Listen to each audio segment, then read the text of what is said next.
ইয়ার, আজকে তো অফিসে যাওয়ার জন্য অনেক লেট হয়ে গেল।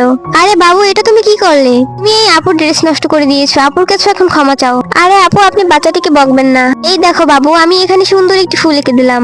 এখন আর ড্রেসটি দেখতে খারাপ লাগছে না। কিন্তু তুমি এরপর থেকে আর কারো ড্রেসে এরকম করবে না। ঠিক আছে আপু, আমি এখন যাচ্ছি, আমার অনেক লেট হয়ে যাচ্ছে। ওয়াও, এই মেয়েটি তো অনেক ভালো। আমাকে ক্ষমা করবেন, রাস্তায় একটু সমস্যা হয়েছিল, তাই আসতে একটু দেরি হয়ে গিয়েছে। আরে মায়া, তোমার লেট হয়নি, বরং আমরা একটু আগে এসেছি। মায়া, তুমি তো বলেছিলে তোমার বয়ফ্রেন্ড আবিরের সাথে আমাদের দেখা করিয়ে দেবে, তো কখন করিয়ে দেবে সেটা? মিলি, তুমি ঠিকই বলেছো। মায়া, তাহলে কালকেই আমাদের তোমার বয়ফ্রেন্ডের সাথে দেখা করিয়ে দাও। আমি তো মিথ্যা বলে এখন আমি নিজেই ফেসে গিয়েছি। আমি এখন কি করব?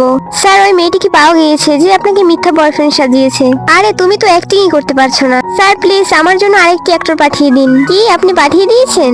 এটা তো ওই মেয়েটাই। তাড়াতাড়ি আমার সাথে ভিতরে চলুন। আমি জানি তুমি খুব ভালো অ্যাক্টিং করতে পারবে। কালকে যদি তুমি অনেক ভালো অ্যাক্টিং করতে পারো, তাহলে আমি তোমাকে অনেক টাকা দেবো। ঠিক আছে, তাড়াতাড়ি এই কোটটা খোলো আর এখান থেকে চলে যাও। কালকে এই কোটটি তুমি পরে আসবে আর আবিরের মতো এন্ট্রি মারবে। সব খরচ আমি দিয়ে দেবো। মায়া, তোমার বয়ফ্রেন্ড তো এখনো আসলো না। ওর হয়তো কোনো কাজের জন্য লেট হয়ে যাচ্ছে। স্যার, আবির এসে গিয়েছে। এ তো অনেক বড় এন্ট্রি মেরেছে। এ তো অনেকগুলো গার্ডও সাথে নিয়ে এসেছে। আমার তো অনেক খরচ হয়ে যাবে। Hello sir. হ্যালো। তুমি একটু কম খরচ করতে পারতে। আমি এতগুলো টাকা কিভাবে দেবো? এ তো আমার কোনো কথাই শুনছে না। স্যার, বিল পে করতে হবে। তারপর আবির ওয়েটারকে একটি চেক দিল। স্যার, আমি আপনার কোম্পানির সাথে একটি প্রজেক্ট করতে চাই। আপনি কি আমার সাথে প্রজেক্ট করতে রাজি আছেন? মায়া তো জানে না যে আমি সত্যিকারের আবির।